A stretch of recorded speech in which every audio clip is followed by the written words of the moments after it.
Good evening, everyone, and welcome to our regular council meeting for March 11th, 2025.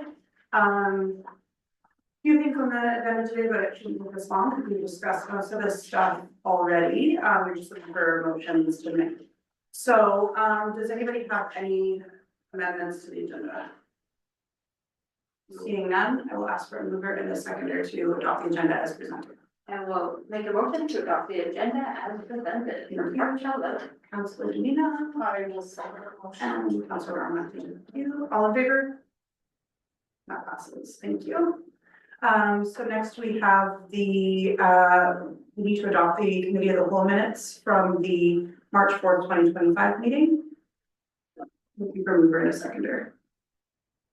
We'll adopt the committee of the whole meeting minutes for March 4th, 2025. Thank you, Janina. Second. Thank you, Norma. Any questions, comments?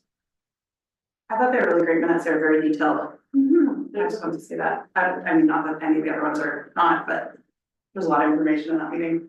Thank you. Anyway, if there are no questions or comments, I'll ask all in favor. Okay, so that passes. Thank you. So next up, we have, hang on 1 second because I told that number is not accurate. It's the number on the agenda. Yeah. Oh, it is, okay.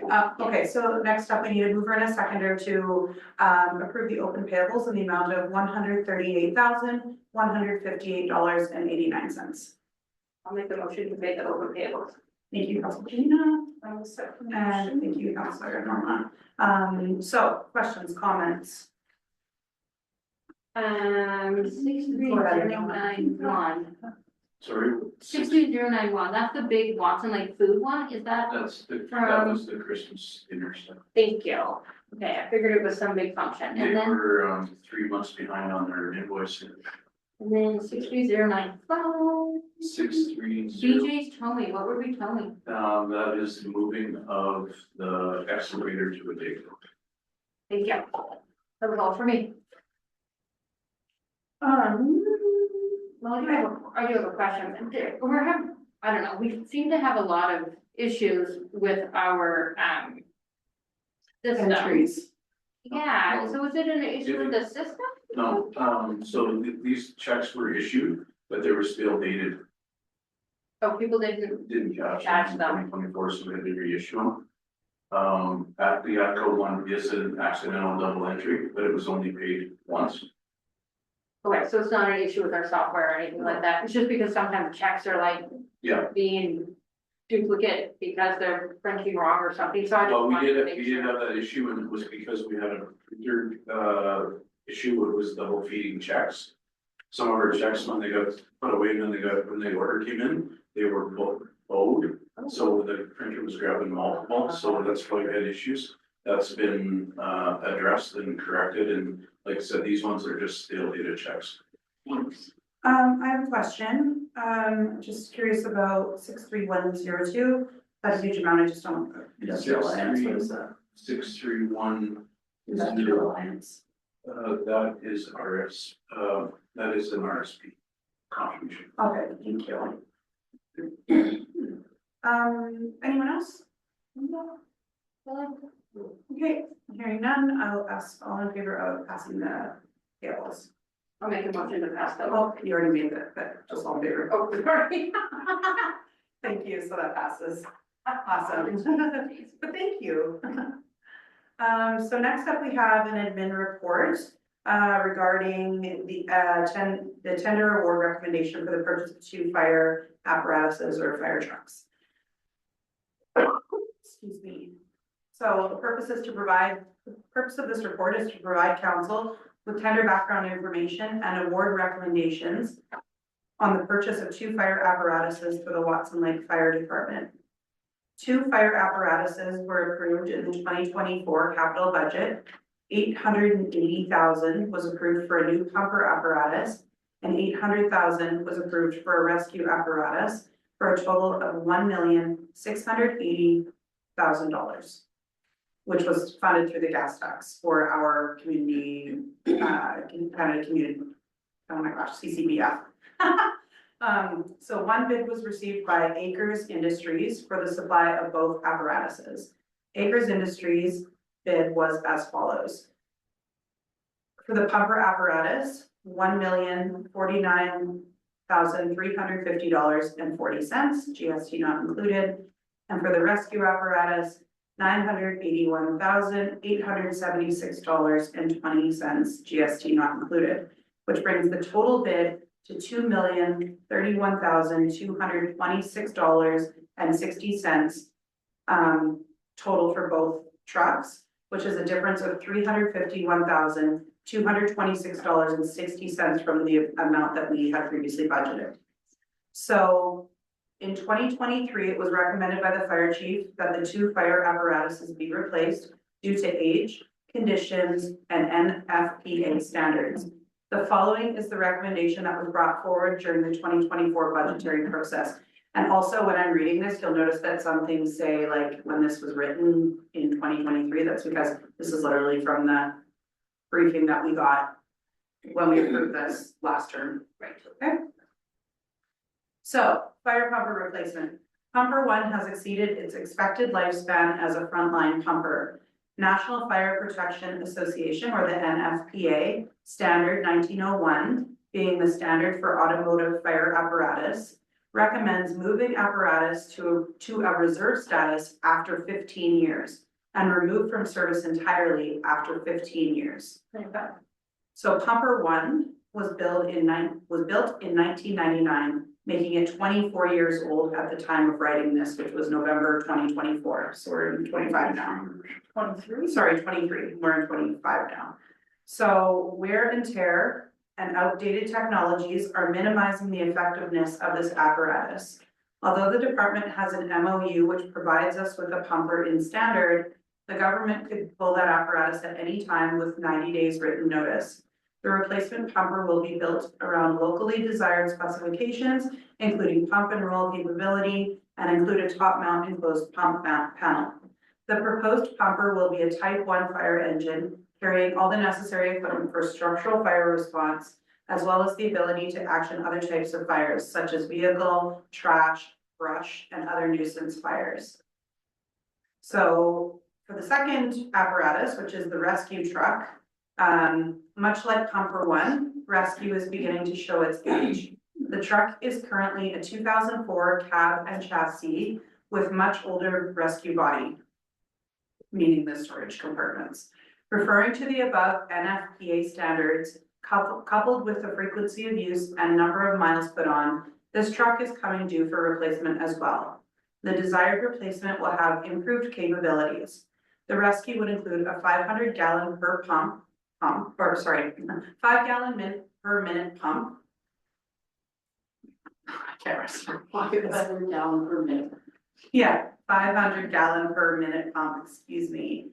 1,250 GPM is typical for a frontline pumper, with about 430 imperial gallons of water. The small pump and tank provide suppression capabilities for fires encountered at collision scenes, as well as the ability to provide support in town for larger fires when using a hydrant or static water source. The smaller tank and pump reserve space for tools and equipment storage will make up the remaining body of the truck. As noted above, the town currently uses a Yukon government pumper apparatus to ensure that we meet NFPA standards. However, the Yukon government could decide to pull that pumper from the Watson Fire Department fleet at any time, with notice, leaving our department in non-compliance and without a reliable pumper truck for emergency response. Currently, the MOU for the use of the YG pumper is expired. The town has been asking for the expired MOU to be renewed since early 2024. However, we have yet to receive a commitment from the Yukon government or the Fire Marshal's office. It must be noted that the bid submission from Acres Industries included a disclosure about potential tariffs on goods imported from the USA, exported by the USA, however you want to read that. Administration confirmed with Acres Industries that any tariffs added will be itemized and charged to the town at cost. This means that there could be additional costs that council needs to be aware of. Although the bid received exceeds the budgeted amount, Administration is in favor of proceeding with the purchase due to ongoing rising costs. It is of the opinion of administration that if the town waits to make this necessary purchase, prices will continue to increase and the replacement of the pumper and rescue apparatuses will become more expensive and challenging. We are currently seeing a 7 to 10% increase in goods, and if this trend continues, it would amount to a substantial increase in cost in the future. The town's tender documents were advertised on Merck's, is that what you said that? This is correct. Merck's, an online solicitation site that is used Canada-wide for government procurement. Through Merck's, 15 companies pulled the tender documents, but we received only one. Yes, your worship, and I believe that's due to the uncertainty with the US tariff threats that Mhm. companies are bidding. Thank you. So we were in receipt, included in this were 3 recommendations.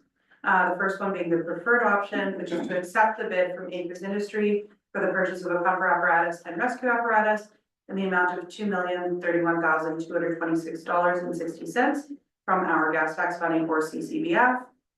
The second recommendation is to accept the bid from Acres Industry for the purchase of the pumper apparatus only in the amount of $1,049,350.40 from gas tax funding and wait 6 to 12 months to retender the rescue apparatus. And number 3 is to not proceed with the purchase of either and wait 6 to 12 months to retender the pumper and rescue apparatuses. So I will open this for discussion now. So Billy, why don't you start us off?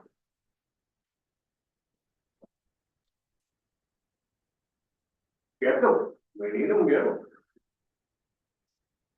Just gonna go higher and higher tariffs and the way the economy's going, I mean, it'd be crazy enough. Yeah. How are you feeling, Counselor? Yeah, I'm feeling the same way. I mean, we need them, like, we're gonna not be in compliance, and then where does that leave us, right? You know, and we need to maintain what we have, right? And that's part of protecting our community.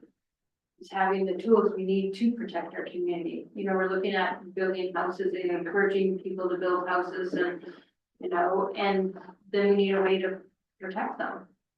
Make sure we have what we need and also make sure that we have is, you know, supporting the guys that are using it. So I'm in agreement with buying them both if that's something we can afford within our budget. Well, also just to remind you, these were already approved and this money was already set aside. So really the only difference here is that $300,000 that we're over budget. That's kind of the only change there. Exactly, but that's what I mean, like, if we've got that extra 300 in the budget, then that's, you know, I agree, things are just going higher, as we see. You know, 88,000 and here now this is where we're at, right? So, Is this trading in our old trucks? There's no trade No in, trade-in, no. it would, your worship, our current, trucks would go on auction. And, then we're at the mercy of whatever the market is. So- But it's selling. Just further to what Billy was saying, is the rescue truck able to go into reserve or it's just no good altogether? It would go on auction as well. We wouldn't, the current rescue truck would be an auction item because we'd strip everything off of it. And it's, yeah. Okay, because it said on there that, you know, after so long, it was Yeah. to put to reserve, but then Yeah, so the reserve part is. the technical referring- says 5 years.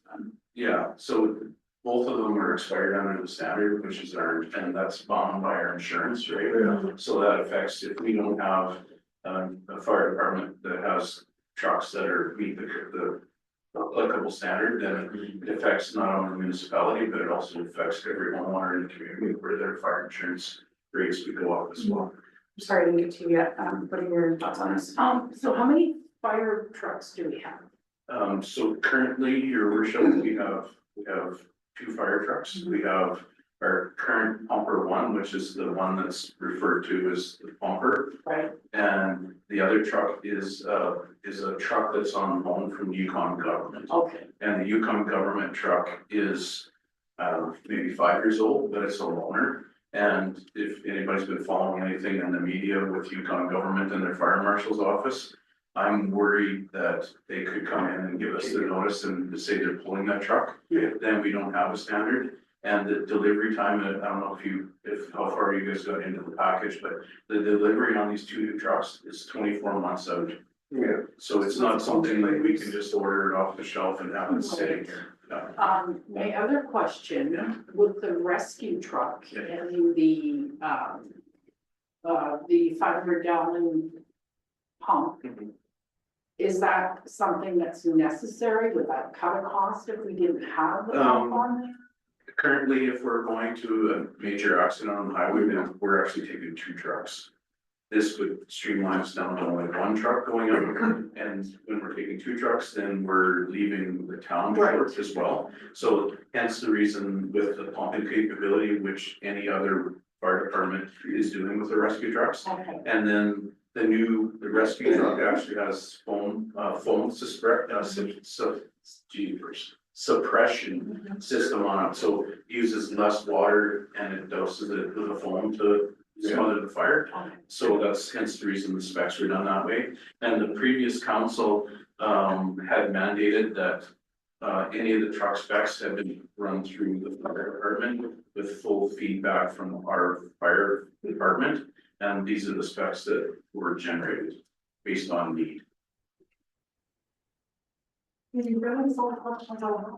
Okay, so I agree with you all. I just want to see what you would say, first, but, yeah, I think that we should get it now. I think, like, Billy mentioned, the cost is only gonna go up. We were planning to purchase these anyway, so we may as well just like do it now. Yeah.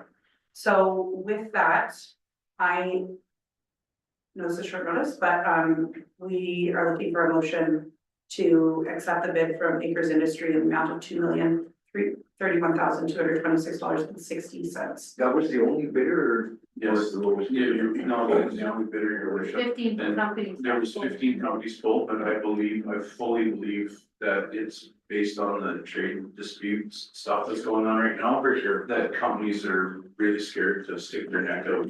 Actually, do a fun little quick question. So who repairs the trucks? So the truck itself is repaired by, it depends on what they're supplying. I can't remember if this one was a Freightliner or a Kenworth. It was Freightliner, so it'd be repaired in my horse. And then there is certified, the company actually has a certified or licensed emergency vehicle mechanic in the territory. Engines and stuff? Yeah, that does the work. Is there any type of warranty and what? Yeah, there's- Oh, yeah. Yeah, the warranty, I can't remember what we put in the tender document, but I think we looked past for a 3-year warranty. Probably 3 or 4. Yeah. Okay, yeah, so, if someone is comfortable with these, so I'm looking for a motion to, accept that bid. There's wording on the. Yeah. document there. Accept the bid from Acres. Okay, in the amount of $2,031,226.60 for the purchase of one pumper apparatus and one rescue apparatus as specified in the RFP 2004-03. Thank you, Counselor Davina. Looking for a second. I'll second. Thank you, Counselor Norman. And if there's no further conversation on this, I'll ask all in favor of approving, accepting this bid. Just wondering about the extra funding, where does that come from? Is it Yes. also gonna come from the same place? Yes, your Or worship, just it'll come from our Canada Community Build Fund money, and, after, it depends on, as you haven't seen, there's other items in your capital budget, but we'll still have about approximately $4 million in that account to draw. So all in favor, sorry. Guess we'll get a good price in the auction. Yeah, so that'll pass. Thank you so much for that. So next up, we have the third and final reading of the property tax levy bylaw. Which I just need to pull up here, just give me 1 second. So it was bylaw 2025-03, which was the.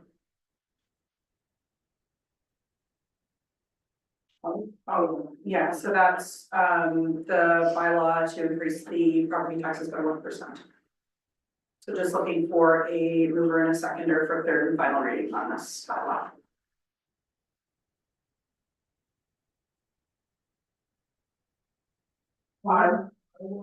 Thank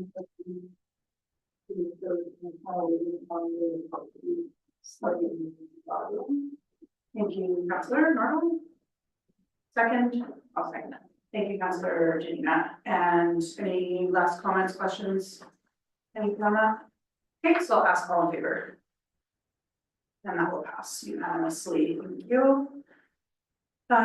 Next up, we have, again, third and final reading for the 2025 O&M budget, 2025-02. So you'll notice in the attachment that all of the changes that we discussed at the last meeting, have been made. And that was in the Excel document. Right, yeah. So just and there's notes, if you notice at the bottom of the things that were changed, that's what I was referencing at the last meeting. But all of those numbers have been changed in the actual document now. Right, thank you. So just looking for a mover and a seconder to approve the third and final reading of the O&M budget. On the motion to pass the updated 2025 O&M budget The third and final. for third and final reading. Yeah, Thank you. Second, I'll second. Thank you, Councilor Norma. And all in favor? Okay, so that will pass again unanimously. Thank you. And next up, again, third and final reading. It's sometime today. 2025 capital budget, bylaw 2025-01. Again, all of the amendments that we talked about last week have been made, including the purchase of the SCBA units that we talked about. We do not need a specific motion for that purchase itself. We just need a motion for third and final reading on the capital. I wrote this down. Third and final reading on the capital budget as amended. So, As presented. Your worship, there is one change since your last meeting. And that is, you may remember, the Sandy dump. We had it, Sorry. yeah, we had it, we had applied to the tourism destination marketing fund for 50%. We made it through, first screening. And we received a letter from them saying, sorry, you're out of luck. I mean, so this project has been delayed now 2 years based off of community, tourism money. And so I would like to see the project move ahead. We need the new Sandy dump, because if anybody's witnessed it over there. So what I've asked is that we, as a council, roll that 12,500 over to our own funds. So we can proceed with getting that done on our own, because it doesn't look like the government's gonna give us any funding for that. No, it will be part, if you accept it, it'll be part of the amended capital budget that you would approve tonight. And Yeah. that would complete. And my apologies, I forgot about that. It was on the next page. And I'll give you another example of how dynamic things are changing. We received, as you know, the self-contained breathing apparatus that are on there, at 250,000. We received an email today stating that as of April 1st, the purchase of that equipment's going up 7%. So we're getting a little preemptive, and we actually have already prepared the tender document to go out tomorrow based on, us hoping that you would approve the budget tonight, but that's the crazy amount that things are changing right now. So by that, us getting preemptive, it'll save us $16,000 right off the bat. So Thank that's my you. submission to your worship. Thank you, appreciate that. So if everyone is in agreement, looking for a motion to approve the amendments to the capital budget as presented. Is that how you want me to put the motion needs to read it, or is third and final? Yeah, the third and final reading of capital budget as presented. Yeah, I'll make the motion for the third and final reading of the capital, of the 2025 capital budget bylaw 2025-01 as presented. Thank you, Councillor. I will second the motion. Thank you, Councillor Mona. So I'll call the question, all in favor? Okay, that passes unanimously. Thank you so much to admin and staff for all the hard work on the budgets, Yes. the long process. And, yeah, that's the, I mean, not so much the capital, but the O and M is the biggest long budget that we've passed, at least in my memory, so. So next up, we have AYC resolutions. This is, as you know, something that I've been working on, some help from Cam and AYC as well. So we have four resolutions, four ideas for resolutions, and I just want to preface this with, these are still in rough draft. But we at least have a good idea of where we're going. And just a reminder, we'll complete this like draft, and then I will complete a briefing note to go with it, which I'm just gonna verbally give to you tonight. And then it will go to the AYC Resolutions Committee to be wordsmithed and reviewed to make sure it's like actionable and it's something that is actually, you know, can actually make it through a vote and that the government can actually act on. So I will start with one that we're calling RCMP staffing in rural Yukon. So, and the way this, I'm reading it out, the way, there's a certain format that it has to be written in, so again, this is rough, so some of the words might change, but what I'm looking for you tonight, from you tonight, is a motion to approve these in principle. So knowing that I'll probably go ahead with these, the wording may change somewhat, but there's a good chance the next time you see these will be at the AYC AGM when we vote on it. Although the packages come out a month ahead of time, so April 4th, you'll receive the entire AGM council pack or meeting package, and all of the resolutions will be in there. And not just our resolutions, I think City of Whitehorse has like 6, Village of Teslin has at least 1, and I wouldn't be as surprised if there's a couple more. Actually, the LACs are putting one forward, so yeah, there's gonna be quite a few. But okay, so RCMP staffing in rural Yukon. So it reads, whereas RCMP members in the communities are serving in limited duration posts, and whereas RCMP staffing has proven to be a challenge in rural Yukon to the detriment of our communities and citizens and the safety and well-being of the RCMP members. Therefore, be it resolved that the Association of Yukon Communities asks that the Minister of Justice work with the commanding officer of M Division RCMP to allow members that are suitably posted to extend their terms in our communities indefinitely based on feedback from the respective municipalities, First Nations, and RCMP supervisors. So that's the first one. You guys want to talk about each one as we go, or just, I'll just ask for like a motion at the end to approve or not, in principle, but we can do that at the very end to cover all of them, but. I think we can ask questions at the end. Yeah, I can just go through them all, okay, sounds good.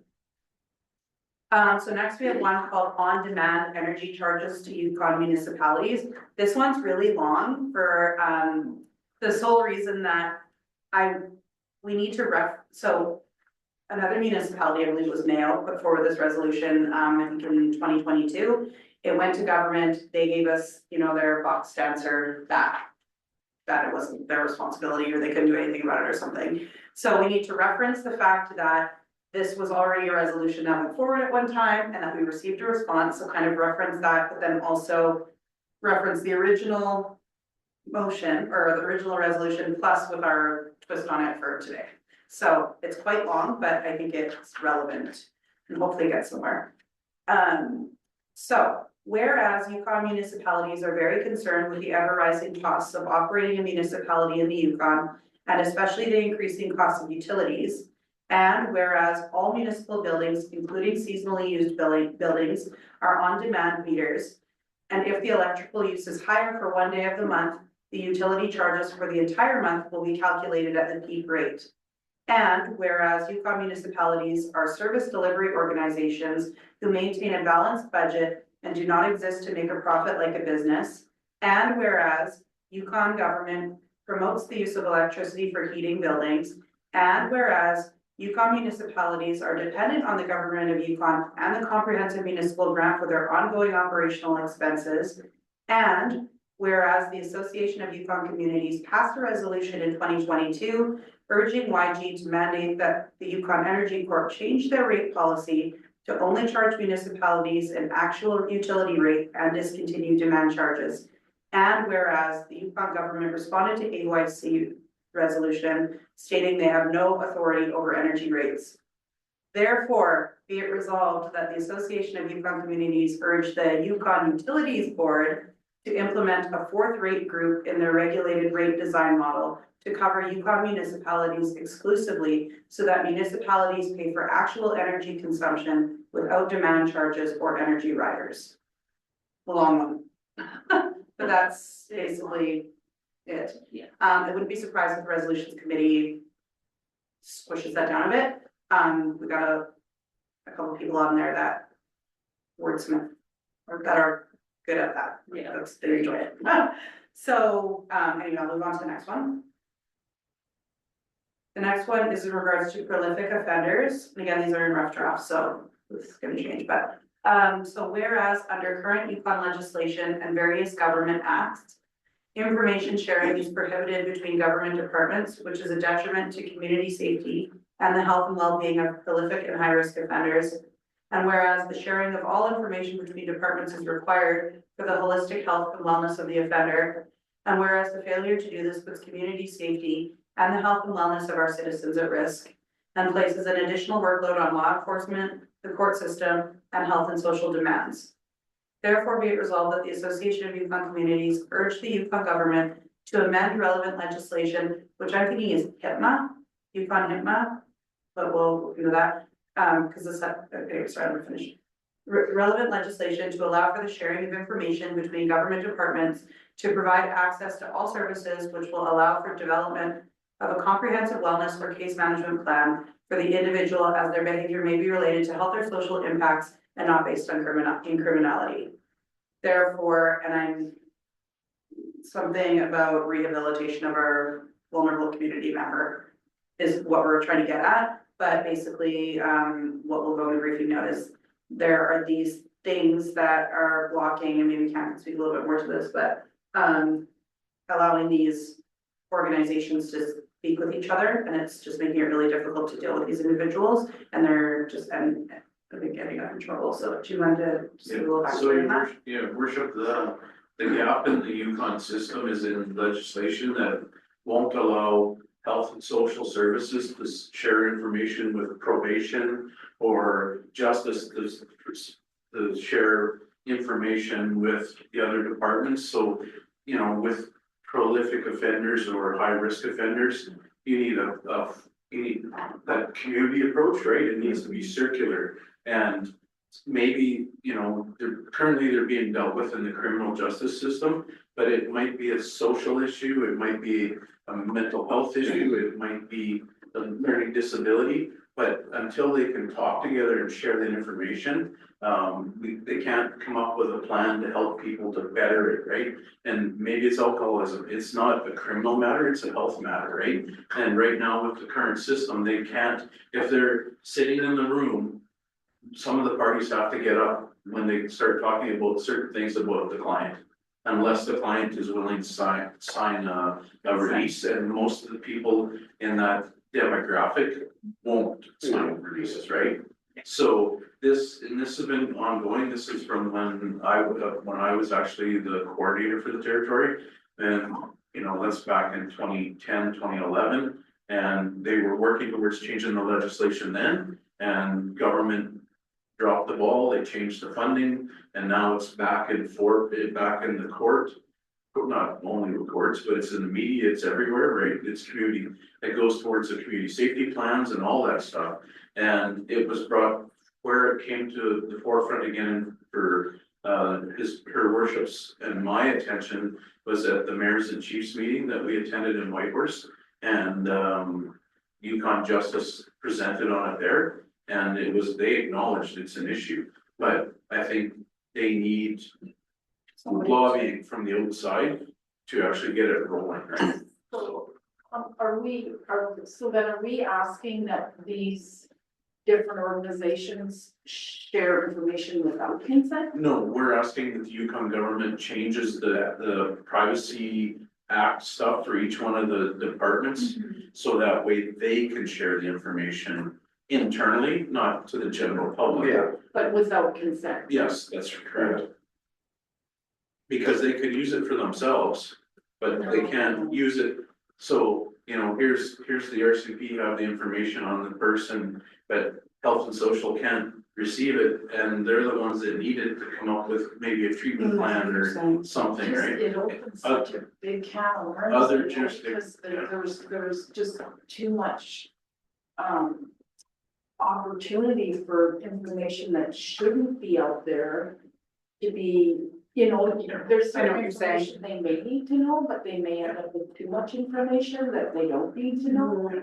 And your worship, in other jurisdictions, there's regulations on what information can be shared in that cohort. And I think that's where the Yukon has fallen behind, and maybe some of it will change under the new health authority. But that still leaves justice out of the mix, where all the rest will be talking to each other, but justice won't be able to help. And until they're able to have that holistic approach, it's gonna be a continual revolving door with the community safety initiatives, right? It is, and you're right, it is really tricky because, you know, in order to help somebody in a holistic manner and within that circle of care, and that's the whole idea. If they're in that circle of care, then they're a part of that, and then there should be able to be information sharing. But it does get tricky for sure, because Exactly, Norma's because right, within things that- do get potentially shared that But don't shouldn't need to be shared, and the other thing is, people don't necessarily know who all is in the room. And that's the other thing. Well, yeah. Do you know what I mean? Because Mhm. there's times when, anyways, just that's the other piece to it, right? Yeah, Is knowing who the information is being shared with. Yeah, and that would be based on Yukon government requirements, right? They'd have to look at it from what other jurisdictions are doing it, and they'd have to structure the guidelines and all that stuff. We're just, in that proposal, we're just asking, that they look at addressing this some way. some way to make it work. And maybe it's a Yeah. restricted access, but at least if we're lobbying, so they actually start trying to work on it. And that was, the agreement around the table from all the chiefs and all the mayors was that it's something that needs to happen for the betterment of the communities, right, and the citizens. And it puts the onus on Yukon government to make it work. We're just, the AYC would just be saying, this is an issue, you need to look at it and come up with a plan. Yeah. and I really appreciate you flagging that, and as well, Danina, really important points. And just a reminder that just us pushing these forward, and again, I'm still working on wording. But guaranteed there will be a conversation about that at the AGM, and there has to be a majority vote for anything to go forward, so, and, yeah. And then also, your worship, is that once, even if AYC at the AGM approves it to go to YG can come back and say, which they have with a lot of the resolutions. Thank you for your feedback, but we're not gonna proceed with it. Right. So all it is a lobbying instrument for YG. Yeah. Yeah. But yeah, I appreciate you, bringing those important points up. The last one I have is on, I'm sorry, did you have anything to add to that? I didn't ask you, okay. Thank you. So the next one is in regards to the Animal Control Act. As you know, we're working on our own here in town, but this is separate. This is on the YG Animal Control Act, which, we are flagging in this basis. The reason for this is the act has been in effect for a year. And YG has not yet staffed any of the positions that they mentioned within that act, nor have they made any resources available or anything like that, like when it comes to information, implementation, community enforcement, anything. So just, I didn't really get as far as the other ones, as far as the wording, but I started off with, whereas the Yukon government has rewritten the Animal Control Act and has not yet indicated any support for municipalities to administer or enforce the act. But then I decided to scrap that because we don't want municipalities to administer and enforce the act, because we have our own to administer and enforce. So that's not the way I want to go with the wording on that. But basically the goal of this resolution is to urge YG to create regulations and staff their own positions as defined in the act. So that's where this is going. Yes. And again, I don't have the words yet, That but sounds good. Yeah, okay. so your worship, that would be, prime example is the text message last night about the dogs coming in from up where they are, right? That's Get it, them over and over the board. yeah, that's the YG mandate. Yeah. Currently, when they actually rolled out the regulations, they had the chief veterinarian. And they had, an animal protection officer. And now they're strictly down to one position in there right now. Everybody's retired and moving on, and they haven't restaffed. So there's one person covering the whole territory. And they can't even answer the phone enough to do what they need to do, right? So with that example from last night, our bylaw officer's been in contact with the manager there. And they're supposed to be coming down to pick those dogs up. But when there's one person doing the whole territory, Yeah, not gonna happen. it's not gonna happen. And there is allowances for, assistance and payment, but they haven't done anything with it. It was a big hoopla to roll it out, yes, we're gonna do this, and then it just come to a screeching halt. So that was another thing that was brought forward at the mayors and chiefs conference. Right.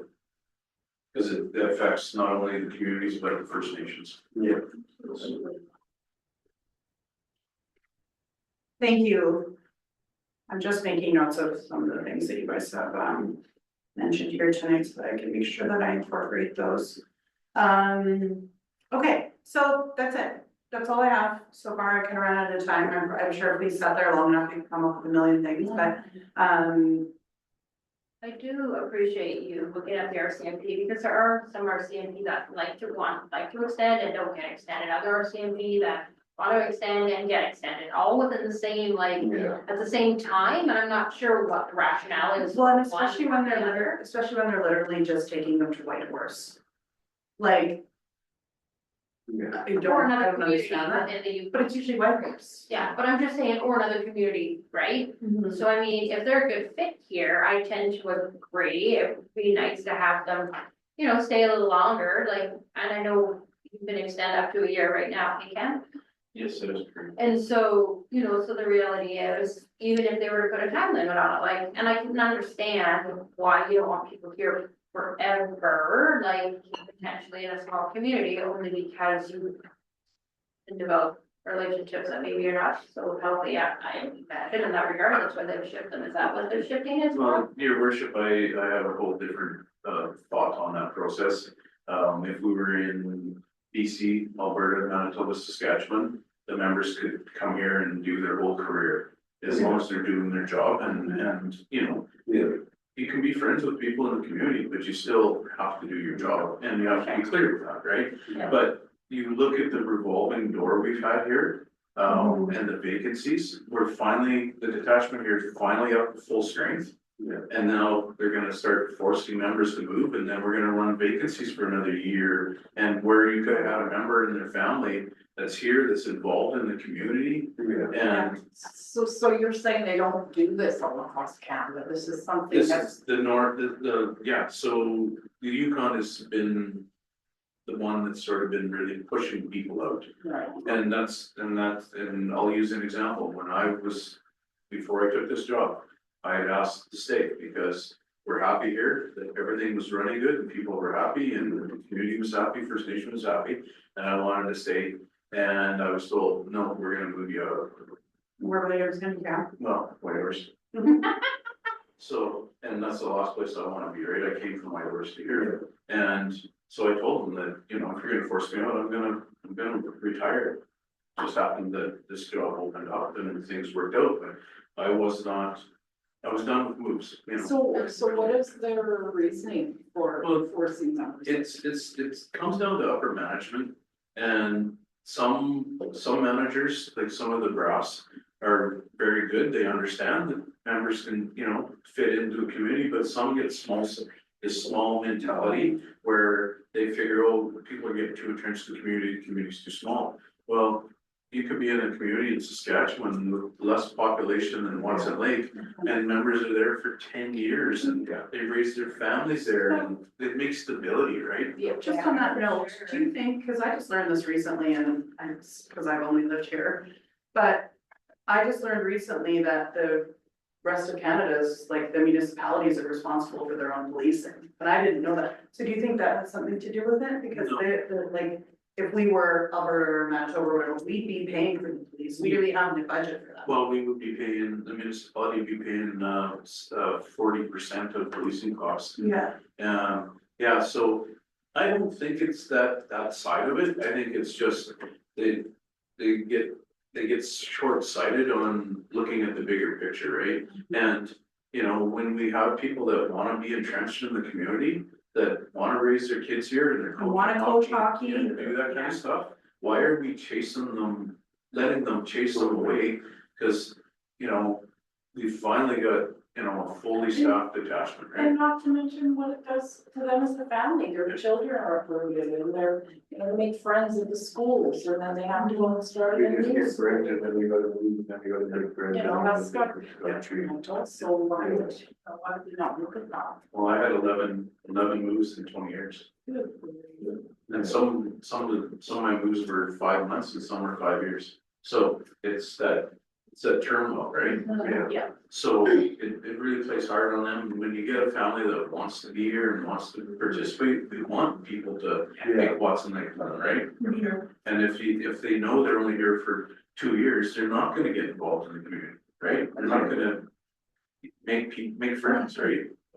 But the other thing is, you look at the casino officers, I mean, they're kind of in the same position, right? They're officers in their own right.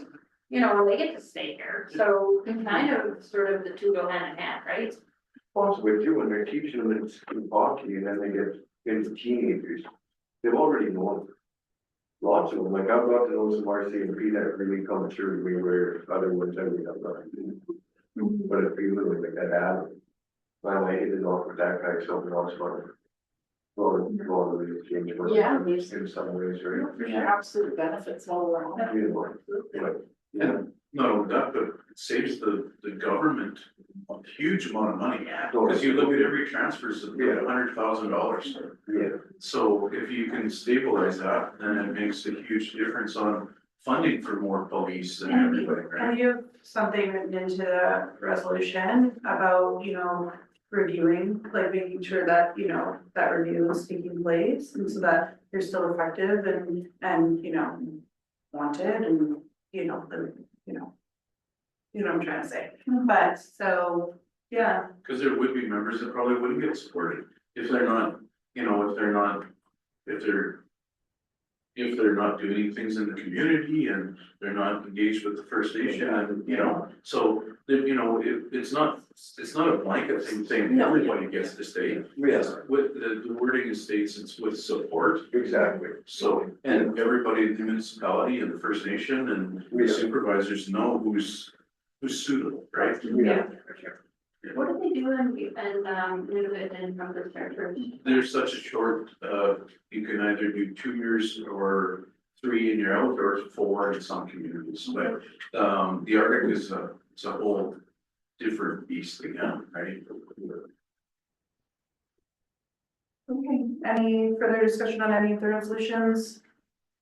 With the energy board, so you say government says they have no authority over the energy. Yeah, I actually found the letter, So is there anybody that has authority well, over? we think it's the utilities board, they set the rates. Okay. Yeah, so that's why I think we should this time direct the resolution to them. And I did confirm with AYC and a few other folks that the resolutions don't have to be directed directly to Yukon government. It can be to any board, any level of government, that we want. Mhm. Yeah.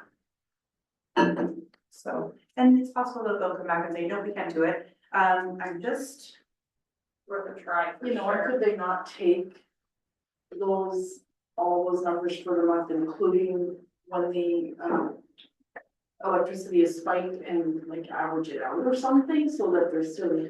yeah, so the reason why I've worded it the way that I have is because the letter that we got back was Minister Stryker at the time, he said there are 3 rate categories that are used for, basically pricing your electricity. There's residential, public service, or service, general service provider, and industrial. And for each one of those sections, there's government and non-government, which makes sense, but what they do is they charge the government entities more to make up the cost for everybody else, like to supplement everybody else. Okay. So, which I guess, I mean, whatever, take that how you will, but so what our resolution suggests is that they create a 4th rate group within that model, specifically for municipalities, because we are technically government, but we're not the Yukon government. Right. And we don't have the ability to like run deficits like they can, like with it's, yeah, we have to look for our funding and, Yeah, and so- pennies. So I think that municipalities should have their own section in there. That's just for municipalities. Yeah, and I wonder what kind of extra money they make off of the communities and Yes. when they're doing that kind of. I'm just trying to, So your worship, you had an example where they were using the demand charges to fund shortfalls other places. And an example, our electric bill for the municipality runs anywhere between $15,000 and $20,000 a month. And of that amount, probably just over half is demand charge. Wow. And, you know, if we're just paying for power like we are, and you can't tell me that in Watson Lake, us peaking on a demand charge is changing the cost to run those generators over to October. They're running no matter what. Yeah. But yeah, so there was Yes. had a quote where it talked about the demand charges are used to finance lower or lost other revenue or rate. yeah, I'm just trying to find that, but it was so hard. Yeah, that was a while ago, so, but it, And I wonder, sorry, I wonder if that information is available to the public. The amount of money that Yukon Electric takes in, what they, like, they must be, well, are they private? I don't So know if it's exact right? I can email this to you, that way I don't have to read it out, but I can just give you the one little quote that, so this was June 30th, 2022, this was the letter back from Yukon government, we said, tell ACO not to charge us those charges, basically was the gist of the, there are 3 types of rate groups in the Yukon: residential, general service, and industrial. Based on the Yukon's regulated rate design model, each group pays a share of costs incurred by Yukon Energy and ACO Electric Yukon to supplement and deliver safe and reliable electricity to their home, building, or business. Each rate group also consists of both government and non-government accounts, whereby government users pay more for electricity to offset costs paid by non-government residents and businesses, excluding industrials. So that's what they said. All general service accounts are charged a demand and energy charge and applicable rate riders at the time based on the amount of electricity required by the building. It almost seems to me like they're double dipping when we get a lot of our funding from the government. So we were talking about this, you know, So have you ever heard the term, I get that wrong? Robbing, Peter, they. yeah, that's what it feels like. Yeah, as an example, like, you know, streetlights for safety in the Oh, community, we're paying over $5,000 a month for streetlights, Wow. just alone. Like, it's just a lot, and so, yeah, maybe they won't say anything, but I also think that it wasn't addressed to the utilities board, so didn't even make it there. Billy. This was It's just, interesting to know though, what, how much they actually, you know, in a month, how much extra Yeah. they're earning off, you know, communities as a whole. I And just emailed it too. what they actually do. I mean, it's Yeah, interesting. probably one of those things we'll never know, that late and dry. Okay, so, yeah, so if there's no further discussion at this time, and just asking for a motion to approve these resolutions in principle, knowing that some of the wording will change and that you will be seeing them in your AGM package as well as, opportunity to vote on them at the AGM in instruction in April. Looking for one for a seconder. I will move, to accept these, resolutions in principle. Thank you. I'll second that. Second, sounds good. All in favor? Awesome, so that'll pass unanimously. Thank you everyone for that. It's a long process that we kind of go through every year, but it's really helpful for municipalities and beneficial, so. With that, that brings us to council open forum, if anyone has anything they'd like to bring up today. It's only been a week since we were here last, so. Ken, the only thing that, do you know anything about that 10 flex, Oh, yeah. building first project? Do we know anything about that? Like what's happening with that? I read it in your, I've only been back to work since Monday, but I read it in your minutes where you discussed that. Yeah, I've reached out to Yukon Housing and the Yukon government, and nobody's responded to my calls. okay. No, thank you for that. I appreciate you looking into that for more minutes. And then the other thing that I seen the council had inquired about was Transit Avenue extension. And I spoke with the director of Community Services Lands Branch. Commissioning's been delayed on the lift station. There's been some issues with contractors, so they're working to straighten that out. And ATCO apparently is supposed to start putting the power into that subdivision. They talked about March, April. It's gonna be above ground, so it's gonna put poles in. And the other thing is that they have an appraiser working on lot prices.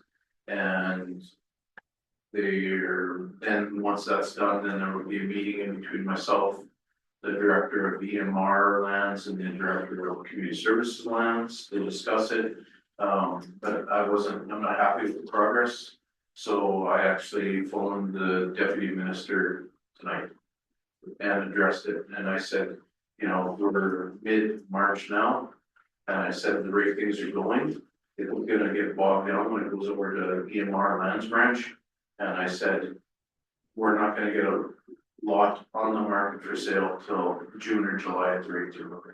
And I said, nobody will be able to get builder's mortgage or a contractor to build anything if you can't, we're gonna lose another year. And the deputy minister said, yeah, he understands that, it's totally unacceptable, and he's gonna be trying to accelerate. Yes, it is. So, so they're gonna try and accelerate that, so, all I can do is keep pushing the deputy minister, and he's very pro-community, because he was the ADM at Community Services before he became the DM, and he was, actually had been a community rep to Watson Lake.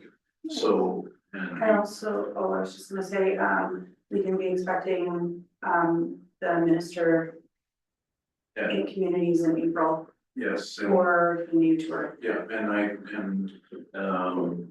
Damien is well aware that the minister will be in the crosshairs if we don't have some sort of before we get to the issue. And Damien's invested in our community, he comes down every year with his family to go skiing at the hill and spend time in our community, so. Yeah, they just, Yeah. they're here, just over a week ago, so. Yeah, spent the weekend, so. So that was just the two things that I'd seen in your minutes that I wanted to bring forward to. So, Thank you. Anyone else have anything? I was curious, so with the, like the housing accelerator side, is it possible for, say, somebody wants to get that money? Are they also able to maybe look at loan or grants from the Yukon government at a lesser rate? They can access those as well? yes, yeah, You can stack it. yeah, our stuff is set up to be stackable. And there's also the community incentive grant that we have, right? So that with that grant, and for maybe those of you that aren't familiar with it, it's a tax reduction. So over 10 years, so your first year after your build, you don't pay taxes at all. The next year you pay 10%. And then the next year 20, 30, and then on the 10th year, you're paying the full taxes to incentivize people to actually build in the community. And that also opens up the access to all the CMHC funding through Yukon Housing as well. Yeah, I don't remember reading any of that anywhere or. So, If it references whether it's taxable with other. yeah, So there's that like first time home or like that through youth and government, it's like an actual loan. The only thing with that program is that I think it gets fully subscribed very quickly, but. I mean, I know that it depends a lot on income with loans and grants and things from the government, Yeah. And I can tell you right now, I think we've got 4 completed applications for the incentive 2, so the conversion right now. There's a 5th one that's being worked on and they're consulting with our consultants. And then we've got, I hate to say it, but a proliferation of ones for initiative 1, so like the garden suites and Oh, the yeah, infill stuff. yeah. Because you guys approved that, I think, a couple meetings ago, Yeah. rolling those funds over. So I think we're gonna be fully subscribed and there was a meeting with CMHC today. They're very happy with our progress. And the other thing is that, once we get some of the other initiatives looked after, then we're gonna go back to CMHC about rolling the excess funds from those over to the development ones as well. Because if we got another 10 that wanna do infill or garden suites, and then there's applications that are there. Yeah. And so, well, the more we can do, the better off we are for the community, so. Yeah.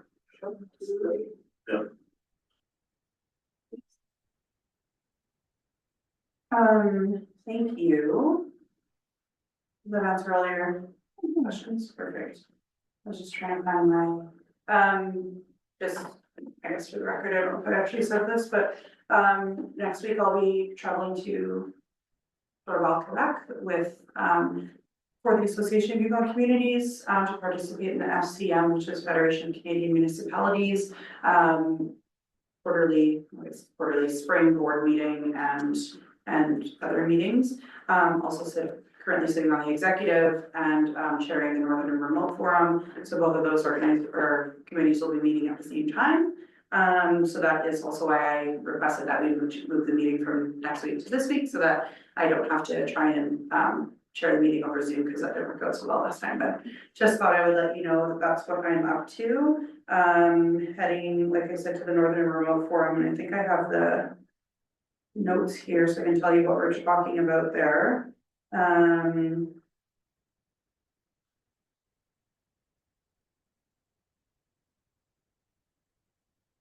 So we'll be discussing obviously Canada and US relations, the tariffs. That's a big piece of FCM's advocacy right now. They've sent like 2 separate contingents to Washington to advocate on behalf of all Canadian municipalities. We'll be discussing that. Election 2025, of course, is top of mind for everybody as it is here as well.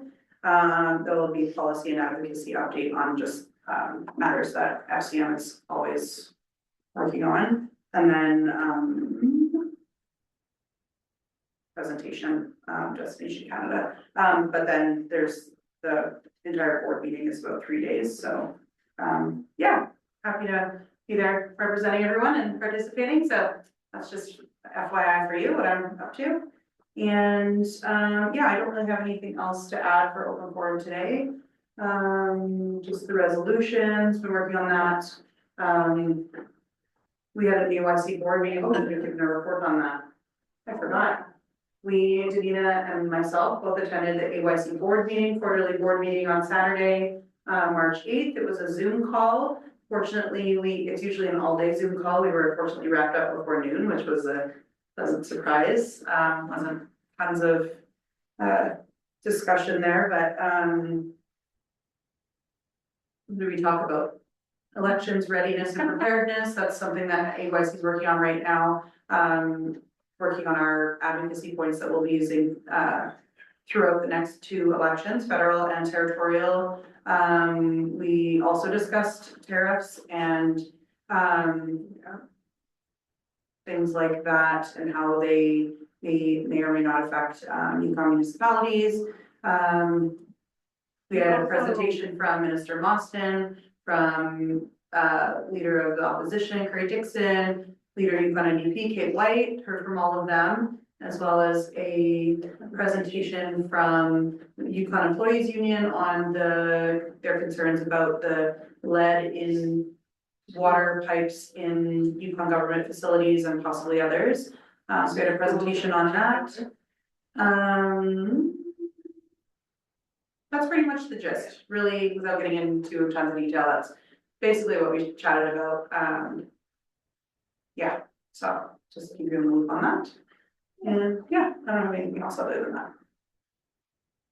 Does anyone else have anything last minute? Questions, comments, nothing? Okay, so I don't have anything for in camera tonight. So you know, am I missing anything? And I can pick up. Okay, thank you. So with that, I will call, for a seconder to adjourn. I will make the motion to adjourn. Thank you. Sounds good. All in favor? Pass. Thank you all so much. Thank you. Have a good night.